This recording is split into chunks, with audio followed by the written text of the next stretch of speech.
teacher Mary Kay Letourneau was nabbed in a torrid affair with a 12-year-old student. Actor Hugh Grant, arrested in Los Angeles. Televangelist Jim Baker was prostitute. convicted on all fraud and conspiracy counts. Pop star Michael Jackson admitted shooting Actor a bed Russell with a Crowe, teenage boy. arrested for throwing Spears' a telephone. ongoing scandal over her children, drug use, and other tabloid matters is raising questions about Mel her state of Gibson's mind. arrest for driving under the influence was followed by an abusive verbal Don Imus has outburst. made fun of Irish, Jews, Italians, and other ethnicities. Governor Elliot Spitzer of New York Children's apologized to TV his host family Pee Wee and the Herman, public after charged being with linked to a indecent prostitution exposure. ring. Televangelist Jim Baker was convicted All of the all drugs fraud in and Winter's conspiracy body, which were counts. discovered in nearby prescription bottles, were legally obtained from two physicians. It's really bizarre to me when someone does something so stupid.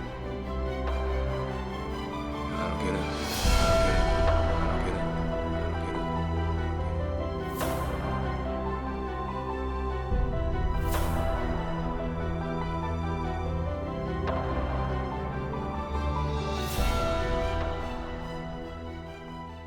25 years ago, I woke up on a cold marble floor, and I had passed out after a night, I should say another night, of drugs. But something had shifted, and I knew that if I didn't make a dramatic change in my life, that I was going to die. And I called my mother and I said, I need to go back into treatment. And I had already been in treatment 3 or 4 times. All these other times, I left. On day 10, I started to feel great. I'm drug-free. I'm not like any of these people. I'm out of here. And I would pack up my little bag, put my little arrogant suit on, and march myself out of treatment, and I was free. I was going to make it to the other side. By day 6 or 7, I'd be on the phone looking for my drugs and end up right back in rehab. So instead of running away this time, I went into the bathroom and I got down on my hands and knees and I started begging, please, relieve me of this pain. Grant me the serenity to accept the things I cannot change. I cannot change my desire to leave. And in that moment, on that floor, something happened to me. Something that was like magic. It was mind-blowing to me because all of a sudden, after a few minutes, I knew I could stay one more day. How could I go from terrified and my mind going a million miles a minute to this place of complete peace? I walked out of there on day 28 knowing that there was something that I had to find out about.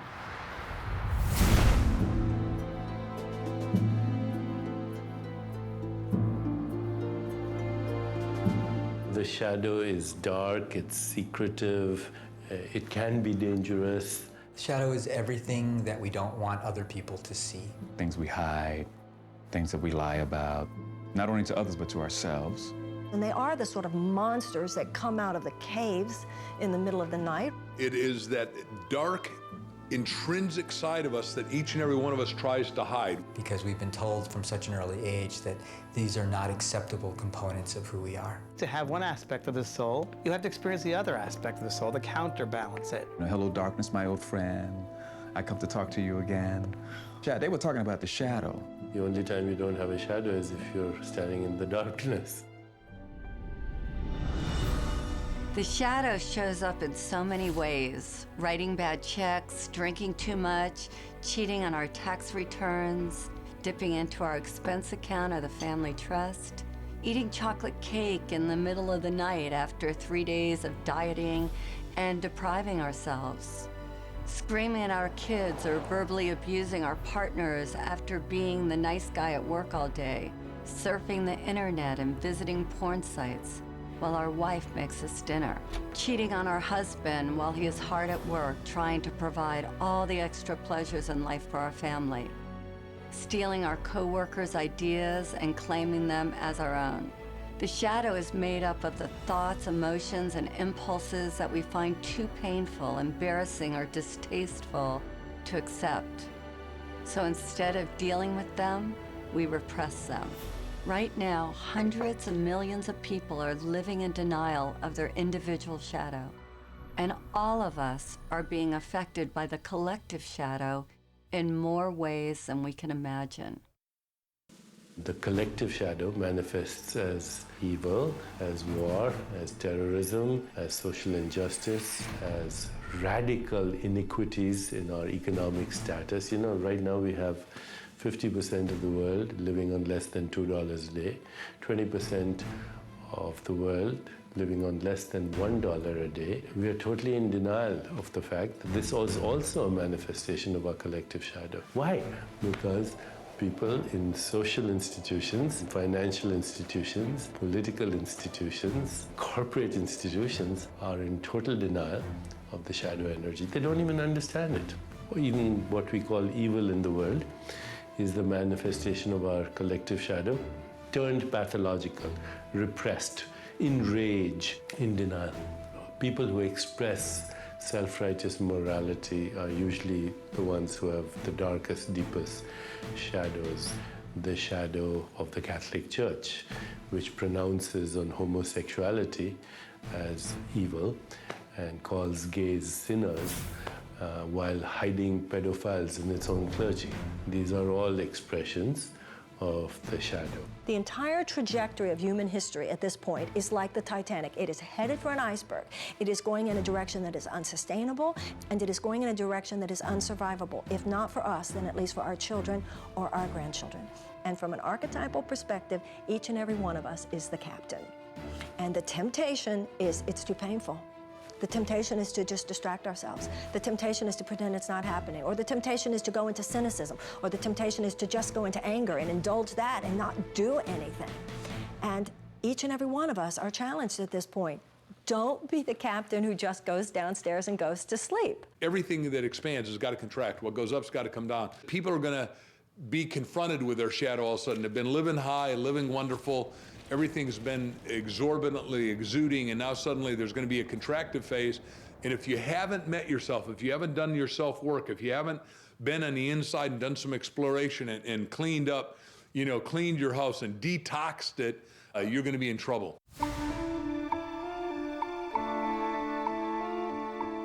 The birth of our shadow occurs when we are very young, before our logical thinking mind is developed enough to filter the messages we receive from parents, caregivers, and the world at large. Even if we had the best of parents, we inevitably got shamed for displaying certain qualities and received the message that something about us was not okay, that something was wrong with us, or that we were bad. You greedy little toot, how are you going to eat all those before dinner? These messages get ingrained in our subconscious like a computer virus, altering our perception of ourselves and wounding our healthy sense of ego. When we suppress any of these qualities, we are living in denial of all of who we are. And of course, it's different based upon our environment. If you're raised in a family of blue-collar workers, and you declare that you want to play the piano or you want to become an artist, that artistic quality will be negatively received, and you may end up having to suppress that. On the other hand, if you're raised in a family of artists and intellectuals and you declare that you want to start working on construction or you want to be really athletic, that may also be perceived of as negative.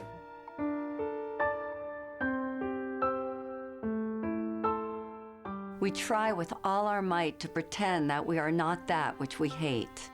In fact, proving this is an all-important task for the wounded ego. A task which the ego believes is vital to its existence. The wounded ego must hide all that we believe is unacceptable about ourselves. To accomplish this task, it constructs a mask to prove to others that we are not as defective, inferior, worthless, and bad as we might fear we are. None of us likes to admit that we have these flaws and insecurities. So to hide them, we create a persona at a very young age. We start to wrap ourselves up in a new package that we believe will bring us the love, attention, and acceptance that we hunger for.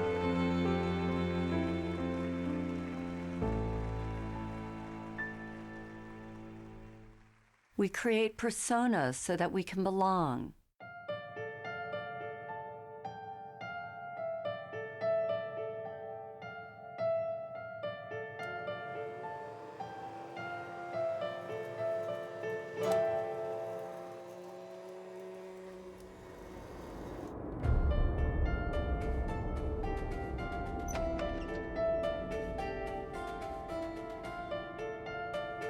Most of us have a public life and a secret life.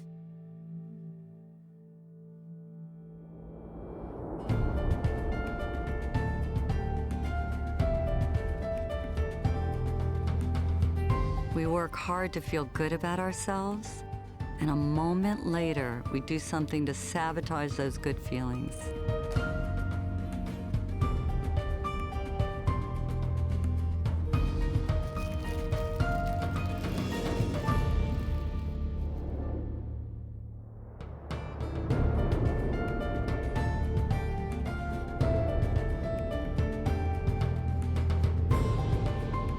We wear masks that we believe will take us where we want to go. And these masks take many forms.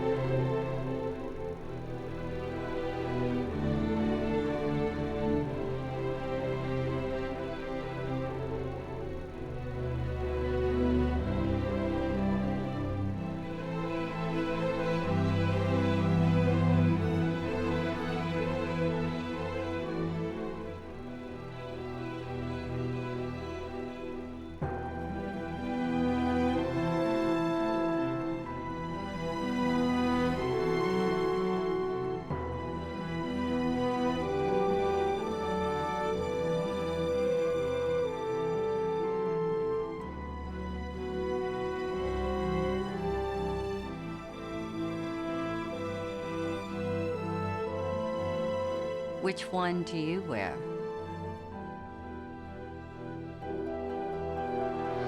Our masks become our prison.